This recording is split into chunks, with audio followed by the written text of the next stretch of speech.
Me chamo Wellington Sampaio, graduando do curso de jornalismo, né?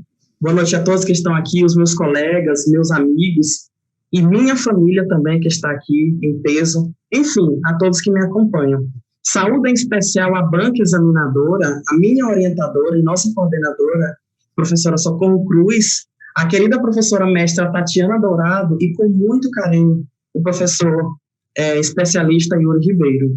Bom, o meu tema, uma análise do caso Marcela, uma reflexão sobre sensacionalismo e espetacularização da notícia. Fazendo um recorte, eu trago como tema central da minha pesquisa o sensacionalismo. E como se fosse um segundo tema, eu trago espetacularização da notícia, que se torna a consequência desse sensacionalismo. O motivo da escolha desse tema para o meu trabalho de conclusão foi observar que hoje, como é grande a prática de sensacionalismo na imprensa brasileira, pessoal. E nós podemos observar que é feita pelos grandes veículos que durante anos na história da imprensa brasileira pautam o nosso jornalismo aqui no nosso país. Um tema atual, moderno e que engloba toda a sociedade. Tendo em vista que hoje nós observamos que o sensacionalismo ele predomina em quase todas as formas de comunicar. Tudo isso com um único objetivo, a audiência, a busca incessante dela através do furo e do exagero, da ampliação da notícia para uma informação puramente como produto de mercadoria. E aí, na minha introdução, eu começo fazendo uma contextualização de como a televisão ela ganhou um grande espaço de destaque entre os veículos de comunicação, ali na transição do século XX para o século XXI. E se tornou aí um veículo essencial para as pessoas, né, que buscam diariamente se manter informada. Daí nós podemos observar a grande responsabilidade ética e profissional que todos nós, como jornalistas, temos de levar a informação de forma responsável e comprometida com a veracidade dos fatos. Pegando esse gancho, pegando esse nicho de valor, né, e importância da televisão, ao longo dos anos, os veículos de comunicação, as emissoras, né, os conglomerados de mídias, eles foram se adaptando, foram se reinventando e criando novas formas de linguagem nos seus programas jornalísticos. E aí que se observa a manifestação de linguagens, entendeu? E de forma de se comunicar apelativa, exagerada, até mesmo exploratórias, ampliando o acontecimento para um entretenimento, entendeu? E de interesse ao público. O autor Góes, ele vai conceituar o jornalismo, né? É bem claro trazer essa definição, ele define como uma linguagem oral que tem em sua narrativa o exagero, o espetáculo, apelando com o uso de imagens fortes, dramáticas, na busca incessante, né, pela audiência, né, por explorar as sensações e as emoções do público. A gente sabe que na nossa realidade, aqui na nossa região, no Maranhão, bastou saber que fulano de tal morreu de acidente ali, morreu de tiro aqui, que a audiência já vai lá para cima. E hoje, infelizmente, pautas policiais, pelo menos aqui na minha cidade, Codó, Caxias também é assim, né? É o que predomina, né? Parece que as pessoas elas já tomaram isso como prazer. E na busca por essa audiência, eu trago como expoente, né, para expor todo esse contexto, a cobertura do caso Marcela, que foi feita pelo programa Cidade Alerta da Rede Record de Televisão. Marcela, uma jovem que estava há vários dias desaparecida, e a mãe dela estava sendo entrevistada ao vivo quando ela recebeu a notícia que a sua filha ela tinha sido assassinada. A mãe de Marcela ela entrou em estado de choque e desmaiou ao vivo. Teve uma repercussão muito negativa pela falta de ética, falta de responsabilidade, quando exploraram o sofrimento daquela mãe em troca de audiência. E partindo desses pontos, eu trago os objetivos, né, principais da minha pesquisa, que foi analisar as formas sensacionalistas empregadas durante a cobertura do caso Marcela, no programa Cidade Alerta. De acordo com o autor Amaral, entendeu? E buscando identificar quais foram os critérios de noticiabilidade segundo o autor Traquina. né, que foram utilizados na cobertura do caso Marcela, e também identificar aí a presença de características sensacionalistas durante esse processo, né, dessa cobertura, onde fazemos uma interpretação do comportamento jornalístico que se deu e as falhas éticas apresentadas durante a cobertura do caso Marcela.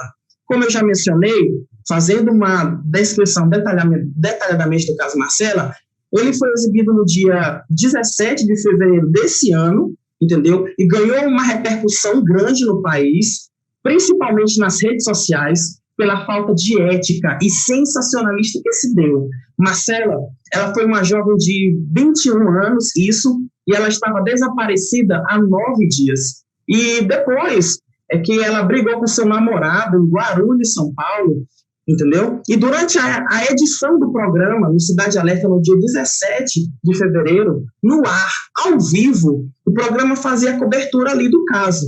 A mãe de Marcela, ela foi convidada ao vivo para participar e ver as novidades do caso, para saber se tinha alguma notícia do paradeiro da sua filha e das investigações.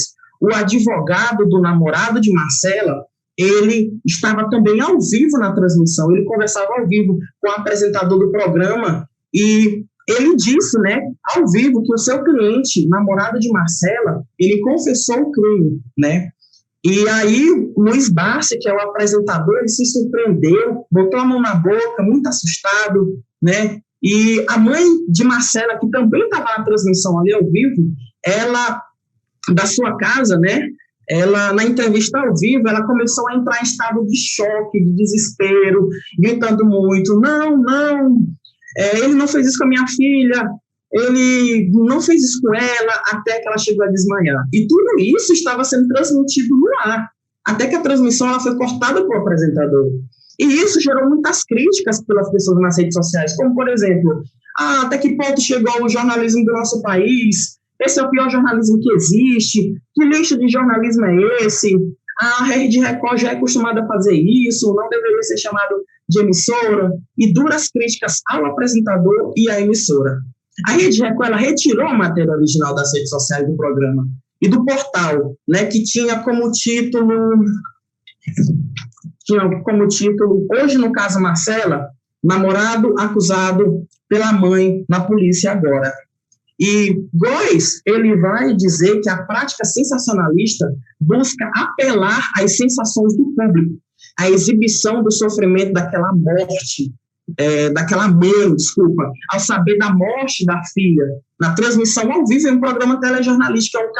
Isso é um claro exemplo de espetacularização da notícia, onde se busca ampliar e manipular os fatos para tornar a notícia mais atenciosa e atrativa ao telespectador, deixando de lado aí a ética, a responsabilidade social, o compromisso com a informação e desrespeitando a dignidade humana, a ponto de se utilizar com finalidade comercial, em busca de quê? Da conhecida de sempre audiência. Na metodologia, eu utilizei como condução desse trabalho a pesquisa bibliográfica para verificar, busquei verificar os diversos posicionamentos dos autores sobre sensacionalismo e espetacularização, para compreender especificamente o sensacionalismo no caso Marcela e fazer essa compreensão. Eu utilizei a abordagem qualitativa, para entender os fenômenos na cobertura desse caso, os fenômenos de sensacionalismo e espetacularização. E como técnica para analisar esses dados, eu utilizei a análise de conteúdo, Os dados que foram analisados foi uma matéria do portal de notícias, Notícias na TV, que fez uma matéria de repercussão negativa desse caso, porque o vídeo e a matéria original foram retirados pela emissora e não está mais disponível para acesso, e eles ainda tinham colocado no R7, que é o portal de notícias da Record, outra matéria, com vídeo que tinha o título Caso Marcela, mãe se desespera ao saber que filha foi assassinada, E, posteriormente, eles retiraram também o vídeo do ar. Só que a repercussão se deu tanta que você consegue encontrar fragmentos, o vídeo, a reportagem no YouTube e outras plataformas de streaming. Amaral, ele define 5 características do sensacionalismo: o exagero, a intensificação, valorização da emoção, exploração do extraordinário e valorização de conteúdos descontextualizados. E com isso, em cima disso, eu dividi a análise de conteúdo em 2 partes. Na primeira, eu busquei identificar e verificar a presença de aspectos sensacionalistas durante a exibição do caso Marcela pelo programa Cidade Alerta. Já na segunda parte, foi identificar as características sensacionalistas já existentes durante a cobertura do mesmo caso.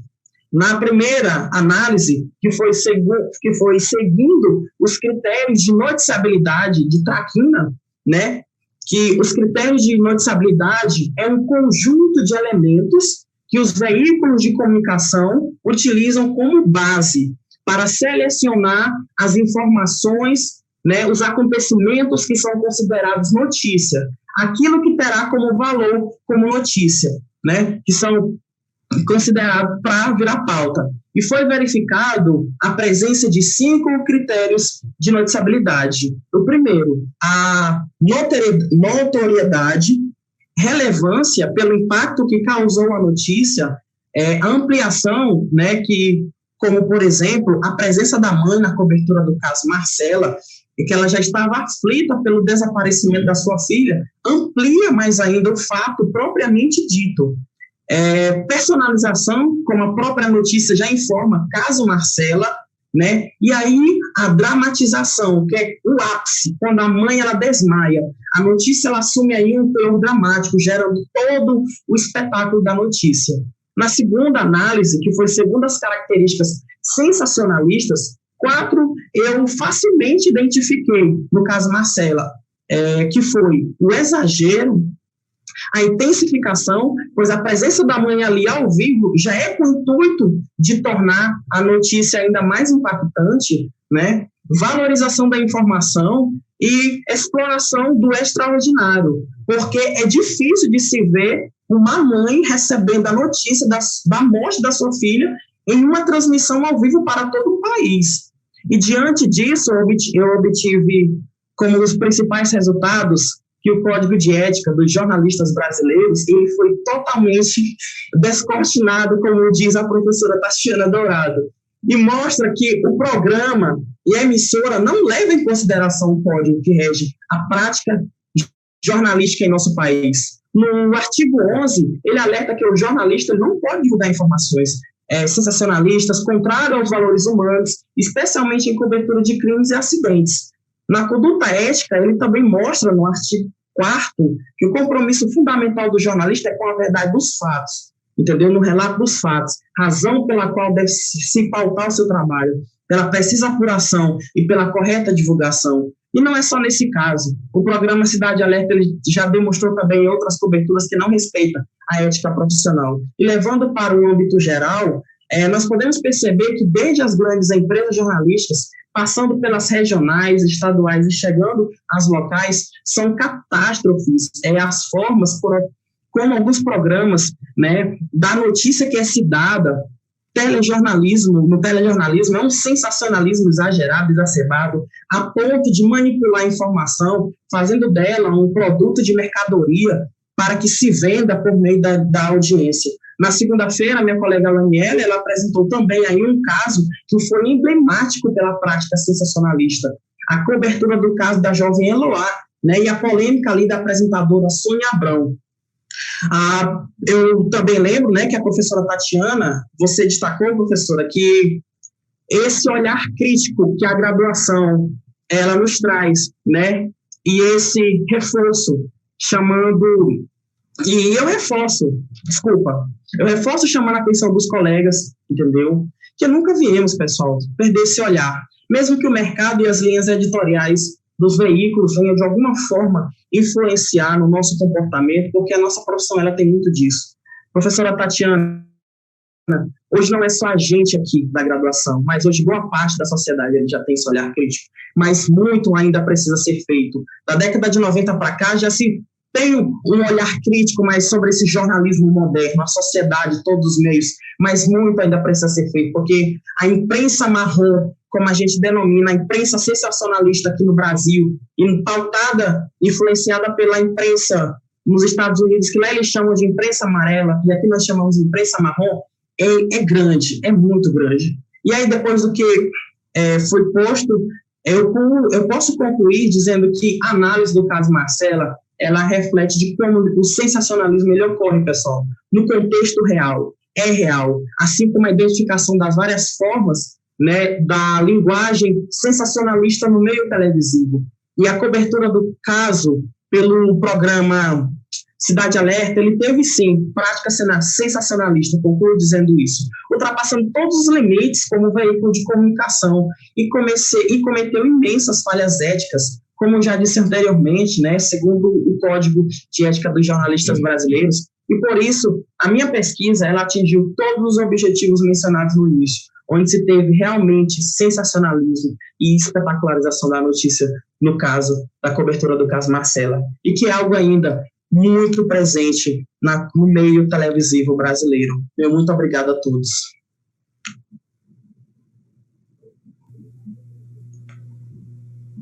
Parabéns, Wellington, né, pela sua belíssima apresentação, né? Eu fico muito feliz, obrigado, né? Professora. Muito orgulhosa, né, de todos vocês, né, pelo fato de por exemplo, uma pesquisa de uma perspectiva tão crítica, né, em um momento em que o jornalismo, como você mesmo frisou, Wellington, o jornalismo ainda passa por esse tipo de denominação chamada marrom, né? Então, eu fico feliz quando você mesmo, né, enquanto graduando, que está saindo agora da faculdade, né, que bom ouvir isso de você, né, pedir aos colegas para saírem da academia numa perspectiva e um olhar tão crítico, no sentido de fazer um jornalismo sério, né? E como a gente sempre conversou com vocês em sala de aula, é tentar exatamente isso que você mensurou aqui, apontou aí na sua apresentação, que nós vamos sempre encontrar, né, nos meios de comunicação, os chefes, os editores, que eles vão nos impor alguma situação. Mas é como você falou, o que nós temos que fazer é tentar também se impor diante dos fatos, diante das situações, para que nós possamos exercer, né, de forma mais tranquila, clara, né, e realmente a gente poder utilizar os critérios de noticiabilidade que a gente conhece na academia, né, Wellington? Que são critérios fundamentais para que a notícia seja levada ao telespectador que está em casa. Então, a pesquisa do Wellington, ela é muito rica, né? Ela é atual. O Wellington é um aluno muito dedicado, é um aluno de muito compromisso, né? Foi durante a realização do artigo, eu acompanhei a produção do artigo, né, enquanto orientadora, enquanto professora da disciplina, não é? E o Wellington sempre trabalhou dessa forma, ele sempre foi um aluno que teve essa postura crítica, né, dentro da academia, dentro do curso, né? Um jovem que veio de Codó, como os outros já falaram também, veio de Codó para cá, para Caxias, nessa perspectiva, né, de conseguir uma formação. Hoje eu fico muito feliz com a postura dele, com a forma segura com que ele defende o trabalho que ele fez, né? E aí, Wellington, eu quero lhe parabenizar, né, e deixar que a banca ela analise também, né, o seu trabalho, e aí depois a gente gostaria que você anotasse, né, as possíveis considerações para que nós possamos depois fazer essas considerações, claro, acatar, caso a banca sugira, tá bom? Parabéns, Wellington, parabéns, Socorro Cruz. Eu acredito que o tema do Wellington, ele veio fechar esse ciclo de apresentações e ele enfatizou algo que nós não podemos esquecer, que é o compromisso, que é a ética, que é o respeito social. A todo momento, eu ficava muito empolgada, entusiasmada, lendo aqui alguns comentários dos colegas, que você está arrasando, parabéns, Wellington, e o Wellington parece que ele estava vivenciando, de fato, a construção desse trabalho dele. E a gente percebia que se o Wellington pudesse modificar algo nessa linha marrom, né, assim que vocês chamam, linha marrom, jornalismo marrom, ele ia lá e modificava essa realidade. A gente consegue sentir essa crítica, né, no Wellington, essa vontade de fazer um jornalismo diferente. É por isso que ele traz essa temática. Nenhuma observação com relação a modificações textuais, mas é engrandecer o teu trabalho. Olha, eu estou extremamente orgulhosa da forma como você analisou o caso e mais ainda da forma como você apresentou o caso. Você vivenciou isso, você deixou o telespectador entusiasmado, envolvido, querendo realmente consumir essa informação. Chega um momento na apresentação de TCC que a gente precisa fazer alguns estalos para se manter vivo durante as apresentações, mas você conseguiu fazer esse envolvimento não acredito só com a banca, mas com toda a plateia que está aqui assistindo, porque os comentários são muitos, tá? Parabéns, parece que tinha uma torcidazinha aqui organizada, tá? E você veio fechar esse ciclo com chave de ouro. A Socorro é uma mulher de sorte, viu? Com essa equipe, com esses alunos, com essas temáticas, eu me sinto extremamente privilegiada em participar desse momento. Quando a aluna estava apresentando, eu esqueci o nome dela, que ela estava com as duas filhas, né? Eu até fiz algum printzinho. Marcelo, o nome dela? Umbelina. Aldelina? Lina. Quando a Lina estava esperando, né, os momentos dela, ela ficava ali na expectativa com a família, né? E eu construindo esse momento junto com ela, mesmo distante, mesmo sem ela saber, mas eu estava ali na torcida por ela, só em saber que ela estava fazendo essa conjuntura familiar, né? E eu acredito que o Wellington também, pelas mensagens aqui, pelos amigos, por todo mundo fazendo essa menção ao trabalho do Wellington. E assim, o presente não é para vocês, é para a sociedade, que ganha profissionais críticos, profissionais com um perfil de fazer sempre um melhor dentro das notícias, dentro da informação, algo com muito compromisso, com muita ética e com muito respeito. Parabéns, Wellington, você fecha esse ciclo com chave de ouro. Parabéns. E o presente é nosso. Muito obrigado, professora Tatiana. Muito obrigado. O Wellington, ele é tão observador que ele trouxe algumas falas minhas, né? O Wellington fez até algumas análises, ele disse descortinar, que a professora Tatiana gosta de usar, e realmente o Wellington, essa palavra é minha, né? O Wellington é muito observador. Já está trabalhando, Wellington? Sim, eu trabalho já mais na área de assessoria de comunicação e assessoria de imprensa, né? Muito bem. Vai ganhar esse mundão aí, tá? Parabéns, querido. Muito obrigado, professora. Obrigado, de verdade, coração. Eu estou assim, muito impressionado assim, com a riqueza do seu trabalho, da construção do trabalho. Assim, você vê um total empenho, uma dedicação, um primor mesmo na construção do trabalho. Assim, eu sempre falo, né, falei várias vezes aqui, que o trabalho precisa estar pronto para qualquer pessoa que não conhece o caso. Eu lembro muito vagamente desse caso, né? Não acompanhei na época a repercussão, mas eu me senti totalmente contemplado pela pesquisa, né? Eu pude mergulhar de fato no caso e você desmiuçou com uma maestria mesmo todo o caso e relacionou muito bem os diálogos que você cria com os autores, e essa mesma coisa primorosa de se ver, é a forma como você analisou a matéria, né, como você traz o conceito, o sensacionalismo, quando você fala de espetacularização, quando você traça ali os critérios de quantificabilidade, identifica eles nas matérias, isso, de fato, é uma análise de conteúdo, de discurso, porque você mergulha e pontua, né, ponto por ponto, e vai analisando. E as tabelas estão assim, impecáveis, quando você identifica esses pontos, tanto nos critérios de estabilidade, como quando você identifica os critérios de sensacionalismo também, né, as características. E isso leva o leitor, né, a um caminho de reflexão e é muito bem amarrado, muito bem fechado quando você apresenta a conclusão. Então, assim, é um trabalho que merece ser publicado, está muito bem redondinho, né, está muito bem, muito completo.